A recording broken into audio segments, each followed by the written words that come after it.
Assalamualaikum warahmatullahi wabarakatuh. Perkenalkan, nama saya Muhammad Fauzan. Saya dari manajemen kelas B angkatan 2019.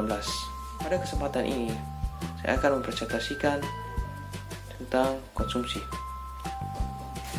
Konsumsi adalah segala kegiatan yang dipergunakan dengan tujuan untuk mengambil kegunaan pada suatu produk dan jasa. Produk dan jasa ini dapat berupa barang atau benda, serta sebuah jenis jasa atau pelayanan. Kegiatan konsumsi ini dimaksudkan untuk memenuhi semua kebutuhan yang bersifat penting atau bahkan hanya bersifat kesenangan dan kepuasan dalam waktu seketika. Barang konsumsi adalah barang-barang yang diproduksi dengan tujuan untuk dipergunakan oleh masyarakat dalam memenuhi kebutuhan hidupnya. Kegiatan konsumsi ini tercipta karena adanya seseorang yang melakukan proses produksi. Begitu pula sebaliknya, kegiatan produksi ada karena seseorang melakukan konsumsi. Definisi dari konsumsi. Definisi dari konsumsi mengambil dari istilah dari dua bahasa yang berbeda, yaitu bahasa Belanda dan bahasa Inggris. Dalam bahasa Belanda, konsumsi berasal dari kata konsumtie, yaitu segala kegiatan yang dipergunakan dengan tujuan untuk mengambil kegunaan pada suatu produk dan jasa. Sedangkan dalam bahasa Inggris, konsumsi berasal dari kata consumption, yang berarti pemakaian, menggunakan, pemanfaatan, dan atau pengeluaran. Seperti yang diketahui, cakupan konsumsi ini sangat luas dan tidak terbatas hanya pada suatu benda maupun jasa tertentu. Teori konsumsi menurut para ahli dalam ekonomi makro. Yang pertama, teori konsumsi dari John Maynard Keynes. Teori konsumsi Keynes mengedepankan tentang analisis, perhitungan, statistik, serta membuat hipotesa berdasarkan observasi kasual.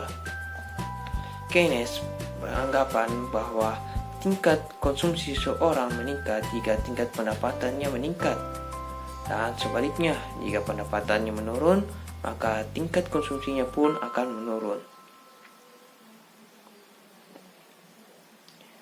Yang kedua, pengertian konsumsi dari hipotesis Franco-Modigliani. Teori konsumsi Modigliani beranggapan bahwa besarnya konsumsi tidak harus bergantung berdasarkan dari pendapatan, karena pada dasarnya pendapatan itu sendiri sangat bervariasi, yaitu ketika seseorang dapat tetap mengatur pendapatannya dari tabungan ketika pendapatan sedang rendah maupun tinggi maupun tidak ada pendapatan, misalnya karena pensiunan ataupun di PHK.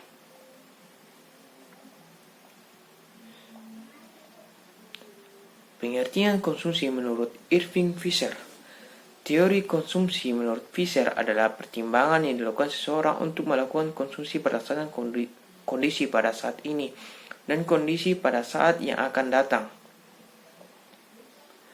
di mana kedua kondisi tersebut akan menentukan jumlah berapa banyak pendapatan yang akan ditabung serta berapa banyak pendapatan yang akan dikeluarkan atau dihabiskan untuk keperluan konsumsi.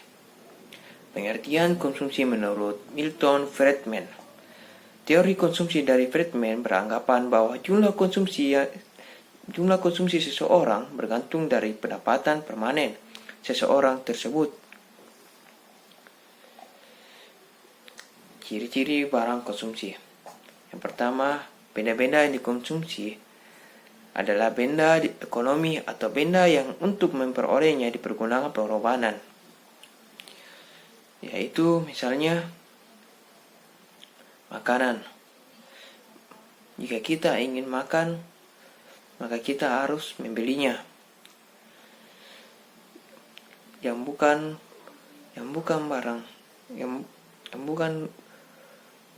bukan dari kegiatan konsumsi itu adalah contohnya berjemur di panas matahari, menghirup udara bebas, mandi di sungai. Itu bukanlah termasuk dari kegiatan konsumsi karena dapat diperoleh secara gratis.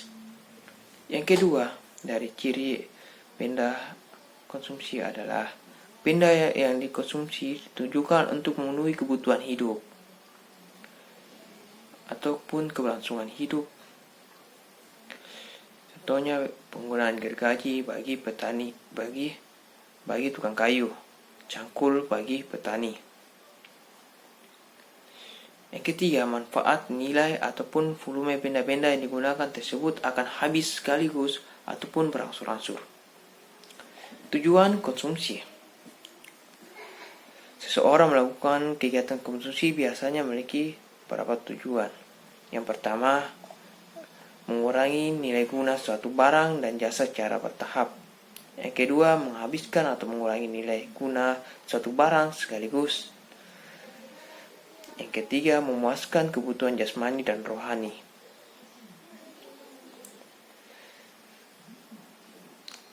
Ada beberapa faktor yang mempengaruhi konsumsi. Di antara lain, yang pertama ialah faktor pendapatan. Yang kedua, faktor perkiraan harga di masa mendatang. Yang ketiga, faktor barang yang bersangkutan. Yang keempat, faktor substitusi atau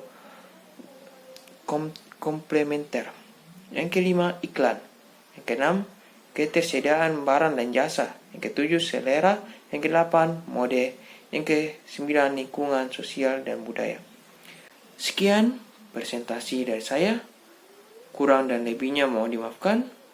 Wabillahi taufiq hidayat. Wassalamualaikum warahmatullahi wabarakatuh.